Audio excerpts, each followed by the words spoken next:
For Creamer Media's Polity, I'm Leandi Colfer. Musician, songwriter, and actor Kabelo Mabalane joins me to discuss the book I Ran for My Life, telling his life story. Firstly, when did you decide to write this book, and why did you believe this was a story that had to be told? Well, to answer your first question, when did I decide to? There's a project that Pan Macmillan was busy with at the time that they asked me to be a part of. And in that process, I met a lady who, I sat down with, and, she was documenting my story. And, I reached out to the people at Pan Macmillan, and, through hearing my story through this one project, they seemed open to wanting to write a book. So it's not something that I've always wanted to do. I kind of just stumbled across it, It was one of those like, oh, maybe I should actually do something like that. Because I also feel very strongly, to answer your second question, that I have a great story to tell. I've experienced amazing highs and amazing lows. I'm still relatively young. I'm 38 years old. And I just felt it was, really important for me to document this first half of my life. I believe my best days are ahead of me. But I believe my story is an inspirational story of hope, and hope is a precious commodity that we cannot afford to live one day without. You state that you grew up between Soweto and the suburbs. How did this shape your outlook on life? That could have been one of the best things to happen to me, because I look at the tension that is in South Africa, and having grown up in private schools from a really young age, and, doing the commute back, from the, leafy, green suburbs of Johannesburg, and schlepping all the way back to Soweto. For me, that undoubtedly the best, because it's helped me manage this awesome tension that is South Africa, because, I've been able to identify on even the simplest level with people across the spectrum in this country. And for me, it's been amazing, because I haven't gotten myself involved in the tension, because I understand perspective, not justifying, or condoning, some wrong actions or whatever, but I've been able to identify, and for me, it's been the best experience ever. For most of your youth, you were largely focused on sport, but after school, this shifted to music. How did this shift come about? Sport has been my first love for a really long time, and to answer your question, the shift came about because I realized that, to become a professional, in fact, I didn't even know what one had to do to become a professional. Being a professional sportsman was something, so unattainable. It felt like it. And rugby was my sport of choice towards the end of my schooling life. I thought I was going to be a Springbok rugby player, but, like I say in my book, when I got to varsity, the Afrikaans boys, they're huge. And, to compete on that level, required, a different skill set, Music, I guess because I had Tukulu and Zwei, who were school friends of mine, in it as well. I wasn't in it alone, so, even becoming a music superstar was also like quite unattainable, but I was doing it with my school buddies, and was just having a big fat jaw, and as long as they were with me, it was all good. Please tell us more about your music career that started with TKZ. I've been really blessed within the South African music business. I've been doing it since 1996. It's well documented that, I'm part of the biggest Kwaito group ever to come out of this country.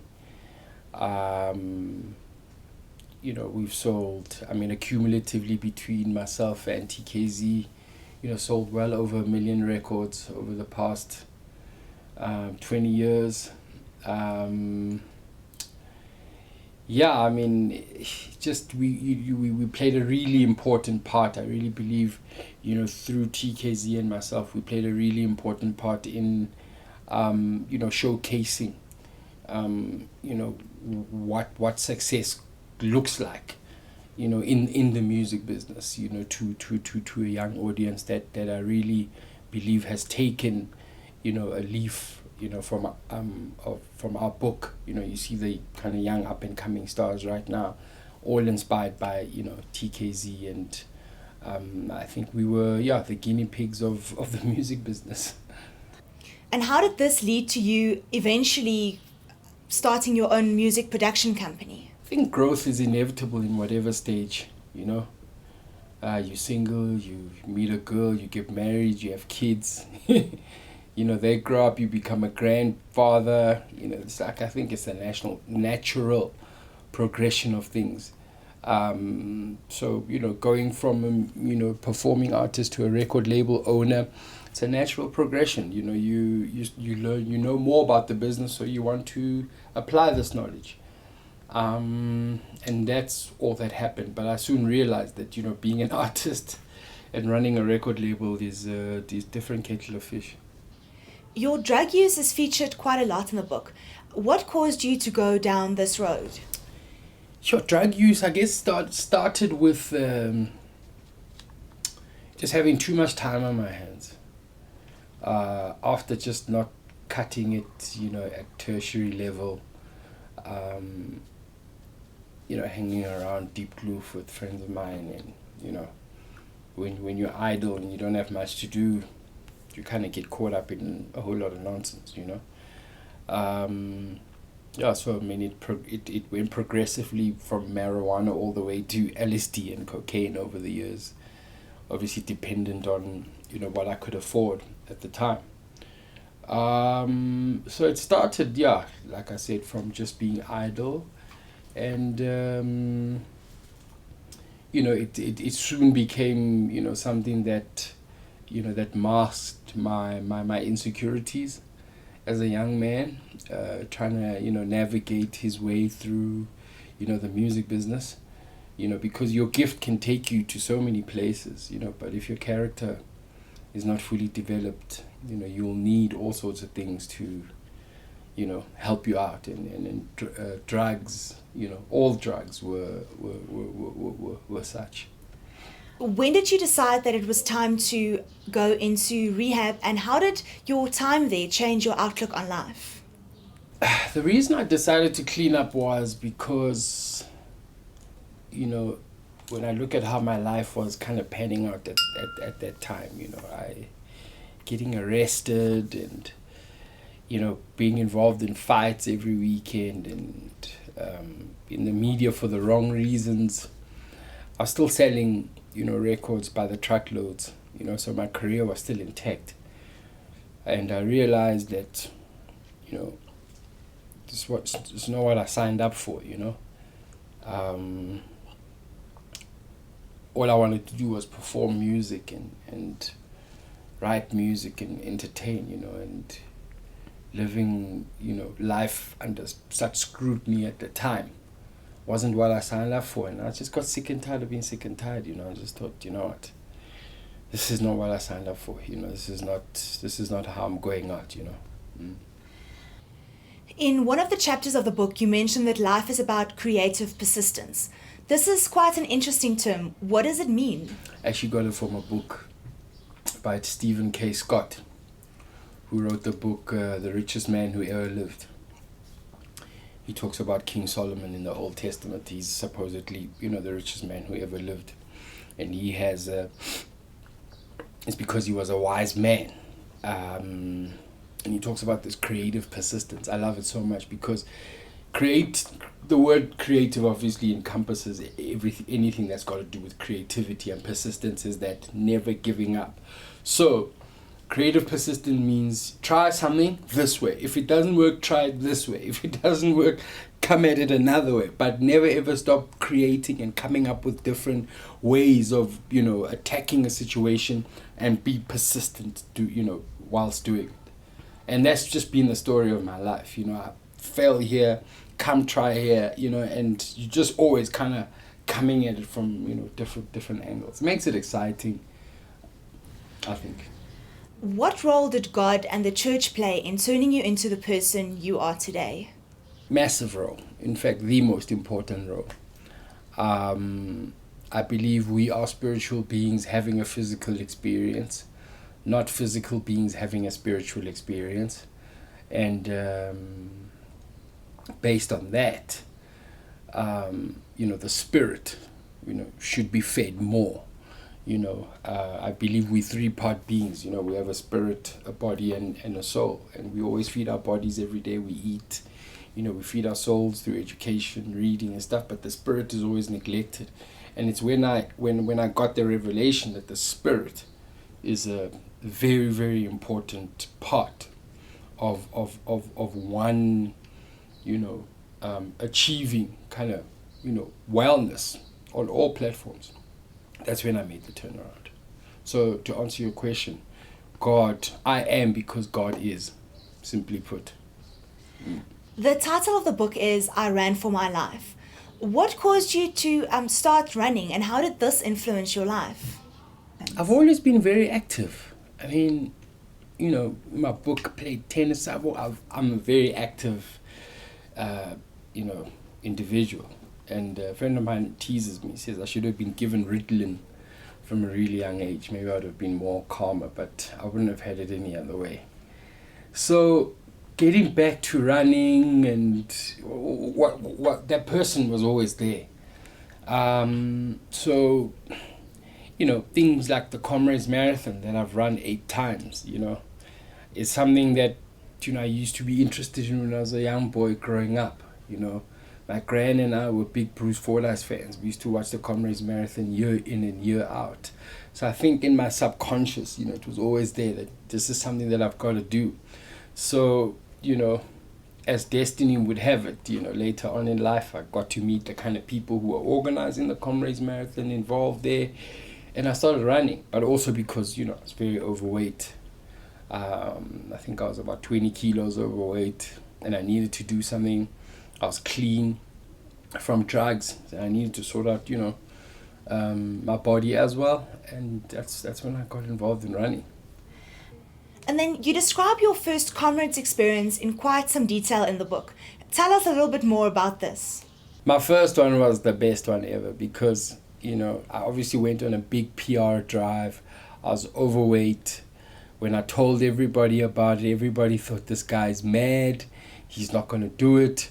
I got a corporate mining company called Harmony Gold. They gave me money to run, basically about 2,500 per kilometer to run. And all that money I gave away to charity. So I made a big song and dance about it, and everybody really kind of got,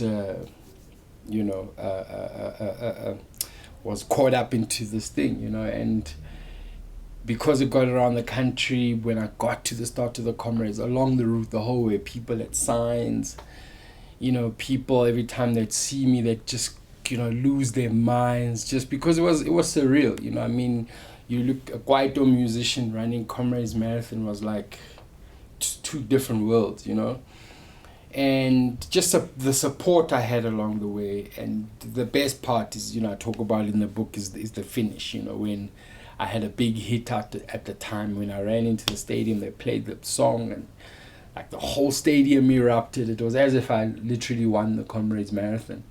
And Bruce Fordyce tells of a story of when he says he was there and he saw the paramedics actually drop somebody to come check me come in.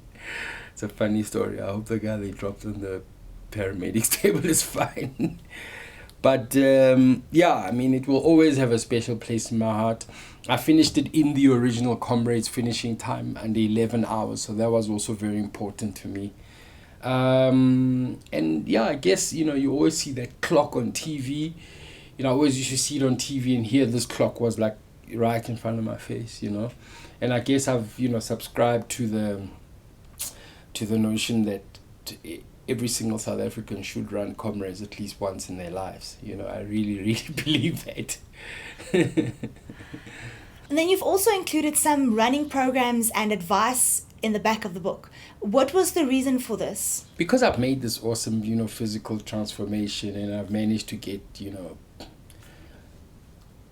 8 Comrades Marathon under my belt, and a couple of marathons and ultra marathons under my belt. The running community in South Africa is growing, and because I'm blessed with the platform that I have, you know, I'll inevitably reach out to quite a broad spectrum of people who and out of those people there'll be lots of runners and lots of novice runners who want to run. So naturally they listen to my music and they want to hear how I did it, you know. So I just thought it would be cool just to share some tips to say, you know, this is how you get from here to here, you know.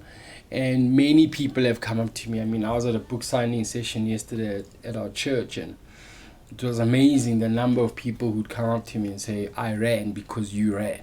You know, I'm running my Comrades, I ran my first Comrades this year or whenever because you did it, you know.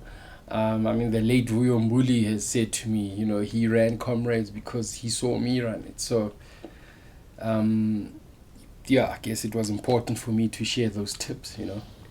And then lastly, Kabelo, what is next for you? What are your future plans? Wow.